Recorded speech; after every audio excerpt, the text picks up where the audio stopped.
Nabulabog ang mga residente ng Sitio Daclan, Barangay Tejero, Cebu, alas 2:30 na madaling araw noong August 2. Pinagbabaril kasi ang 37 anyos na si Rami Jim Villaruz o mas kilala bilang Longlong. Sa investigasyon, bibili lang sana ng tubig ang biktima nang may dumating na isang lalaki sa tindahan. Nagkaroon ng diskusyon ng dalawa hanggang sa magkasuntukan.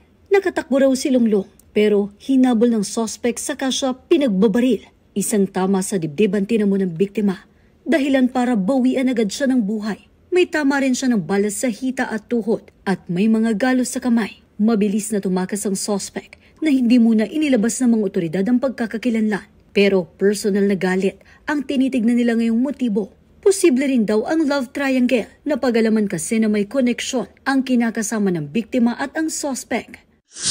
Isa sa tinitingnan, ma'am, is yung drug-related, ma'am, under the triangle, ma'am. Wala na po within our area of responsibility, ma'am, yung suspect, ma'am. Pero yung dalawang suspect, ma'am, is identified naman po. Lumalabas din sa investigasyong naging magkakosa noon sa Cebu City Jail ang biktima at suspect. Pareho silang nakulong dahil sa pagkakasangkot sa illegal na droga. For the public, ma'am, siguro, ma'am, pag may idea sila, may information sila about the suspect, is report to the nearest stations, ma'am, para ma-apprehend din sila as soon as possible, ma'am. Patuloy pa rin pinaghahanap ang suspect, kaya naman nananawagan po ang otoridad sa mga posibleng makatulong sa investigasyon.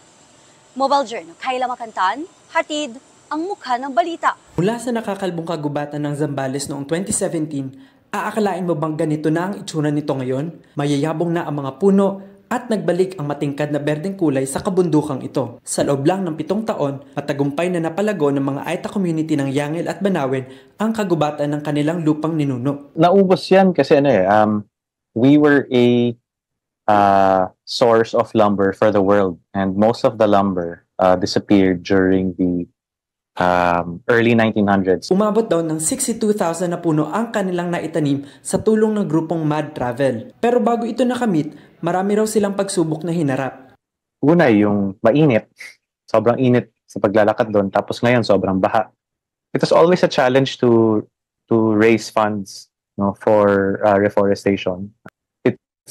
It's difficult, but it also forced us to be creative. Nag-iisip kami ng iba't ibang mga pakulo kung paano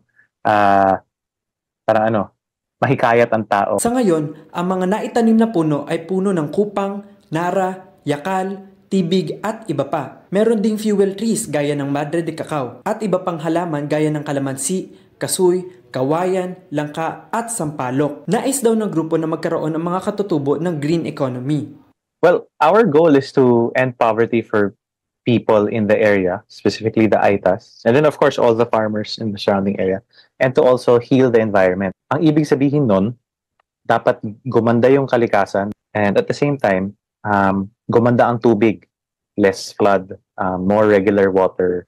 Tapos yung pagkain, dapat maging mas masagana at mas mura ang pagkain. Sa ngayon, nasa 2.5% pa lang daw sila ng pagpapadami ng puno. Hindi lang daw ang mga katutubong Aita ang kanilang mga nakatulong. Sumuporta rin daw ang National Commission on Indigenous Peoples, lokal na pamahalaan ng Zambales, ilang mga pribadong kumpanya at maging ilang artista. Kung gusto mong tumulong sa kanilang proyekto, maaaring mag-donate ng 300 pesos para makabili ng seedling na pwede nilang itanim para sa iyo. Sabi nila, the perfect time to plant a tree was 20 years ago, and the next best time is now. Mobile journalist RR Tubisi po, hatid ang mukha ng balita. Mula sa plywood, salamin o vinyl na flooring, hanggang sa air-conditioned ang rooms at may kitchen divisions pa. Lahat ng ambisyon nyo para sa isang modernong bahay kubo ay posibleng mangyari sa mga paggawaan ng Nipahat sa tinaguriang Garden of Luzon, ang Pangasinan. Kwento ng isa sa mga gumagawa nito, kasagsagan ng pandemic nang mag-boom ang mga modern bahay kubo. Dahil bukod sa aesthetic at functional na disenyo nitong sumasabay sa panahon, nagsilbi rin pala itong self-quarantine hubs. Yung mas lakas ng mga customers namin dati is doktor. Kumbaga yun po, ginawa ding quarantine. Meron din yung mga taga Maynila na syempre parang na rin, maraming COVID dati sa Maynila po. So may mga bumili ng mga lupa sa mga iba-ibang probinsya, ganun po. Tapos yun, in-order nila yung bahay kubo, tapos dinideliver po para doon sila mag-stay. Maaari na rin i-customize ang loob kung gustong lagyan ng bedroom spaces, living room, kusina at dining area. Pwede na rin lagyan ng linya ng kuryente at garantisado ang tibay at longevity nito. Nasa 100,000 piso ang starting price. Depende sa requests ng customer. Pwede i-assemble ang mga kubong ito sa location mismo o kung gusto mo ng medyo old school vibes, meron silang modern bayanihan mode kung saan binubuhat ang kubo para isakay sa delivery truck.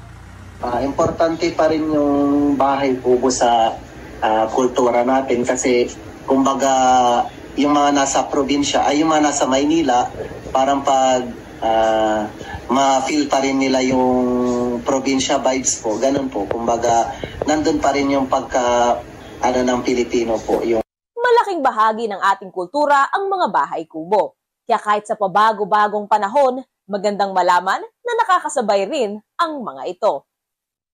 Mobile Journal, Mary Mon Reyes po, hatid ang muka ng balita.